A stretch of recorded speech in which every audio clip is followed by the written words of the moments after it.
What do you think in terms of the wonder kid, the teenage sensation, the one that does all the celebrations and the smiles and everything that goes with it? I just love him all the way through because he has the celebration, he has a smile, he has the braces to match. And Lamine Yamal, is he the standout? And not only that, like the pimple patches. The pimple patches, he's still a teenager.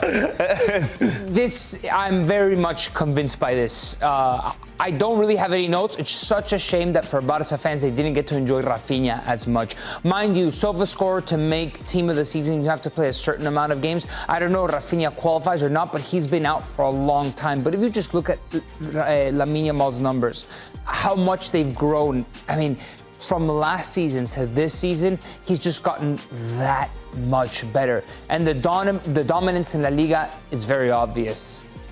I agree wholeheartedly, and I think this year when we talked about Lamine, what we all asked from him was productivity in terms of goals, and I think he's definitely asserted himself into that conversation. We saw last year that he can impact the game in a number of ways, and both contributing and of course being a dominant force in the scoring end, but this right here is the standout. This tells me now that you're ascending into that consistent world-class category, and now you start entering the conversation as being the best player in the world. The consistency, look at his SofaScore rating. How you somehow managed, in 23 he amazed me. Now I'm looking at him in 26, he's looking at the complete more than Mbappe? Whoo, don't open that can of worms, because I really know the Real Madrid and Barcelona fans in the comments are going to be like, no, what about King Kylian? And it's true, Kylian is amazing.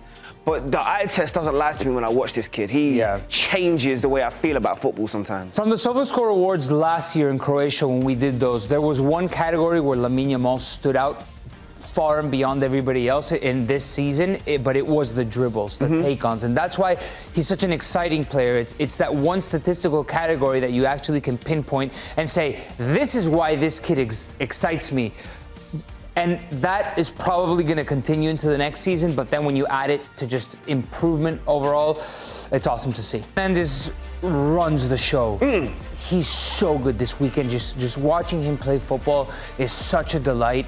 I can't believe there was, to some degree, a debate about whether he was world-class or not. He, like, sits in the living room of world-class and basks in all that glory. These can change. Look how tight Bruno Guimaraes with Declan Rice is. Gabriel Magalhaes and Erling Haaland, they seem to not separate from each other. There's still certain games left, 5 for certain teams, 6 for others, as the season starts winding down, and then we'll know who the player of the season per SofaScore ratings are by the end of the season. But I'm not opposed to this. If Arsenal don't win, do you think Bruno should be player of the season?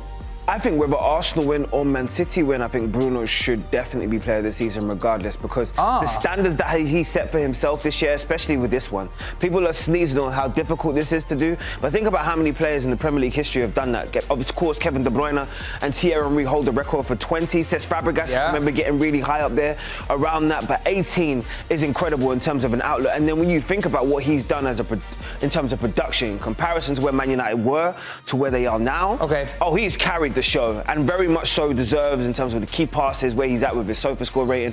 I am hands down among King Bruno. And think about it, they were talking about this guy's future as to whether or not he should have been playing for Man United right now. So looking at what he's doing on a consistent basis, and as you say, just running the show, Bruno deserves all of the plaudits, and I think is a hands down winner this year. The heavy lifting, right, that Bruno is doing, the influence that he has, I don't know, this whole debate about Arsenal, if Arsenal wins it, who's the one person that we choose? I think we've had that open-ended debate. Yes, it's probably Declan Rice, but who has, for me, I think Bruno has more influence on Manchester United and them going in the right direction than Declan Rice. Maybe it's hindsight bias. I wonder what I would have been saying 3 or 4 months ago, but we live in a certain reality right now.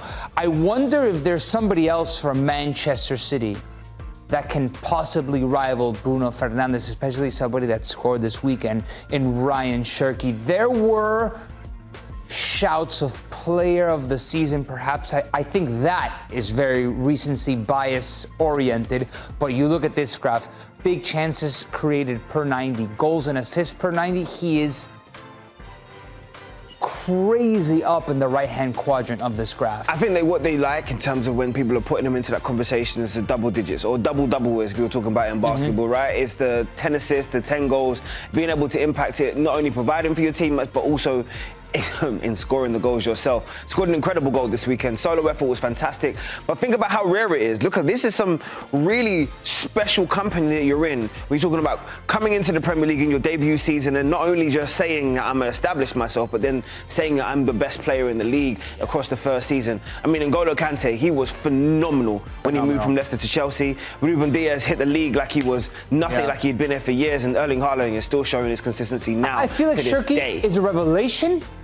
But I don't know if you want to put him in the same category as these guys. These guys were game changers. This season for Haaland was ridiculous, and I know Haaland has been up and down with certain performances, but he's still the top goal scorer in the Premier League. And if you win the title, and he scored a critical goal against Arsenal, that goal against Arsenal in that battle with Gabriel Magalhaes, if City do end up claiming it, that moment, that fight is going to go down in Premier League lore.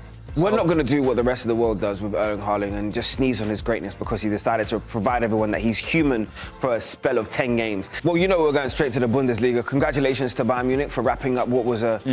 We already knew that they were going to be the champions this year from about January. But now we get into the individual awards, and I'm expected to see a lot of Bayern players on this list, yes or no? But I know there's going to be a couple other players that have maybe had some good years. We know that Nico was going to always be on the list somewhere. Joshua Kimmich has obviously been fantastic as well. Yandy Amande, though. Okay. Yeah. Stuff himself into conversation. I mean, not only has he had a couple of incredible performances, including the second youngest player to score a hat-trick in the Bundesliga, but he's been consistent enough to be up there. I don't know what Nico Schlotterbeck, what category he's sweeping up numbers-wise to... Don't be telling me Nico Cram right now, bro. I don't know, bro. But it's interesting that Schlotterbeck is up there. I'm surprised Luis Diaz isn't in this category. Schlotterbeck is the only one that I would have taken off of the list and maybe just tried to find Lucho in there because I think Lucho has been sensational. But, you know, sometimes when you're the third member of the band, you don't get as much recognition as the others. But this person is very much the star of the show. I mean, 50-plus goals already this year, Nico. I have run out of superlatives for Harry, Edward, Kane, apart from the fact that we're 10 minutes away from each other. Played against him as a young kid. I'm going to claim it till the end of time because I knew he was a sensation. And now he's going to be the best player in the world. Can't believe you didn't claim him as the best player in the world. I know you went with Lamine Yamal. For me, if I had to choose one best player in the world today, it's this guy. Are we actually comparing his goal-scoring numbers to Messi numbers? It's hard because nobody can compare to what Messi did in this 2011-2012 season. Nobody. But what I would say is that doesn't take away what Harry Kane has done this year. And he's also maybe nursed a couple of injuries as well. He hasn't always played. True. The ankle's been playing up. And he still has some games to go. So sharing the wealth, scoring 50 goals, knowing your team scored over 100, really does show me that this is the man, the myth, and now firmly the legend. I mean, I love it all the way through. He's next level. And I want to see what he can do in the World Cup also. Champions League and World Cup over these next couple of games, this is going to be Kane's Ballon d'Or Caesar or bust. You were putting a spotlight on him. He didn't quite make the list, but do you agree that Vitinha has been the standout player in Liga this year? Yeah, Vitinha's so good. And talk about consistency, he's up there. He's like a Joshua Kimmich type of player. Last year was Hakimi that ended up winning it for Liga because Dembele, the Ballon d'Or winner, didn't play enough. But I think Vitinha could enter that category. So it's interesting to see if Panicelli would have stayed fit and kept on scoring. I wonder where he would have been on this list. But again, no Dembele. Again, the injuries end up affecting. You have to play a certain amount of games. So we'll see if Dembele does end up making this list towards the end of the season with just 4 games left. I wonder if you guys think SofaScore got it right. 100%. I love the fact that Paris is getting a lot of love. Even the two teams, and Cabales has been fantastic as well. Scored a great goal, of course, this weekend. And Bradley Barcola, I've been telling people for a long while, I believe he's going to be the breakout star in 2026. Yeah. When you look at everything that's happening internationally as well, I think Barcola is going to have a fantastic year and his value is going to go through the roof. But did SofaScore get it right? Did we get it right? Shout out to my boy Nico Cantor back in the building. Feels good to be with you, my guy. Yeah. Let us know in the comments whether or not you think the end of year season awards was all correct in your mind. Hey, thanks for watching this video from Numbers Don't Lie. Be sure to catch our show every Monday at 5 p.m. on YouTube. And for news and insights from leagues all around the world, including Serie A, EFL, and all UEFA competitions, both men's and women's, don't forget to sign up for Paramount Plus. Come on, man, you know what time it is. Go to Italy because this is the league that's consistently changing. I think Inter has definitely firmly asserted themselves as now probably going to be the Scudetto champions. But how are we looking on the individual mark? Now, I will say, screaming off the bank, how has Fede Di Marco, have they been watching what he's been doing on the left wing this year? Have they been watching the creativity he's been producing as a fullback or a wing back, depending on how you look at it? But would you have given Locatelli the nod this year as the profound leader of the Player Awards? Yeah, I think it's a little bit strange because you look at Inter, the team that's going to run away with it, and you're trying to say who can perhaps be influential in that sense beyond Hakan Çalhanoğlu, but you know, Lautaro hasn't been at his best, Thuram hasn't been at his best, you got Pio Esposito coming in, so I guess it's an opportunity for somebody else to sneak in there.